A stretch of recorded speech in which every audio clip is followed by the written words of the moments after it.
Bonjour à tous les fans de tech, c'est Pierre, ravi de vous retrouver pour une nouvelle vidéo dédiée au fabricant chinois Huawei, tout simplement puisque le fabricant vient de nous dévoiler sa toute nouvelle gamme Mate. Alors le smartphone qui vous intéresse le plus et qui m'intéresse le plus, c'est évidemment le Mate 20 Pro, tout simplement parce qu'il s'agit du flagship au niveau des phablettes et qui va concurrencer le Galaxy Note 9 ou le Pixel 3 XL par exemple.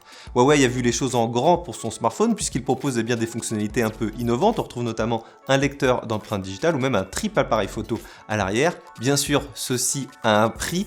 Pour la première fois, le smartphone de Huawei coûtera 999 €. Oui, vous avez bien entendu. Bref, je vous propose de découvrir mes premières impressions sur ce smartphone et je vais vous spoiler un peu, elles sont plutôt bonnes. À l'avant, nous avons la bonne surprise de voir un immense écran. Il s'agit d'un écran OLED de 6,39 pouces, HDR et qui utilise une définition de 1440 par 3120 pixels. Contrairement au Mate 20, l'encoche semble ici immense. Huawei propose un module infrarouge qui, à l'instar du système de reconnaissance faciale Face ID d'Apple, agit sur le visage de l'utilisateur et permet d'améliorer la reconnaissance. Alors puisque nous parlons de sécurité, Huawei a aussi décidé d'intégrer le lecteur d'empreintes digitales directement dans l'écran. La configuration peut prendre un petit moment, mais la reconnaissance est meilleure. Huawei prétend même qu'elle est 20% plus rapide que sur le Mate RS, je l'ai testé et j'ai été séduit. Intéressons-nous maintenant à l'arrière de l'appareil et à son triple appareil photo.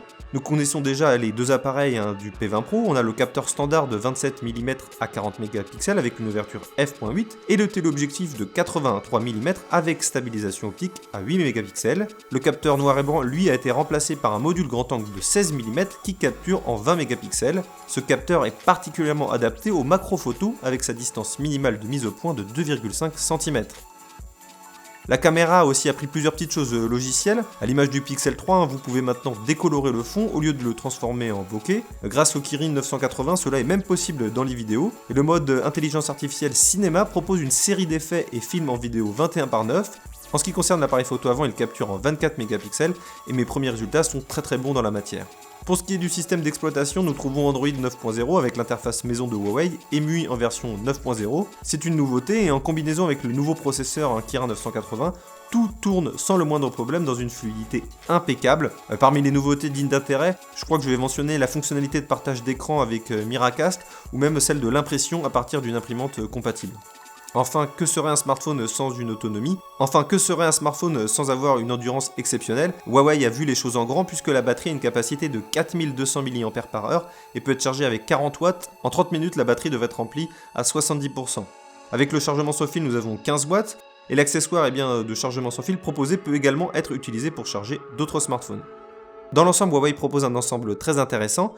Le fabricant a ajouté également quelques coloris au catalogue. Le design est très élégant et la prise en main vraiment est très agréable. On sent vraiment une bonne sensation de qualité. Cependant, ceci également son prix. Le modèle 128 Go de mémoire interne et 6 Go de mémoire vive coûte 999 €. Alors oui, le Huawei Mate 20 Pro est vraiment un smartphone qui impressionne. Quand on l'a en main, on est vraiment séduit par le terminal. Il propose tout ce qu'on a en droit d'attendre d'un smartphone Android en 2019. Il a quoi vraiment de concurrencer le Galaxy Note 9 ou le Pixel 3 XL. Alors bien sûr, au niveau de la photo, j'attends un test complet pour pouvoir me faire mon impression globale sur l'appareil. Je pense que ce sera difficile notamment de concurrencer le Google Pixel 3 XL. Mais pour le reste, franchement, il n'y a rien à lui envier, notamment au niveau du design. Les nouvelles couleurs sont vraiment très sympa et Huawei a encore amélioré l'interface logicielle et l'intelligence artificielle au service de l'utilisateur. Donc le smartphone va débarquer dans les prochaines semaines à la vente. Bien sûr, il a un prix, je vous l'ai dit dans l'introduction, 999 €. Il faudra se poser la question si vraiment ça vaudra le coup. Heureusement, on sait que le prix va baisser progressivement au cours de l'année et que Huawei va certainement faire des offres de remboursement et des campagnes marketing assez dures pour faire la promotion de son smartphone.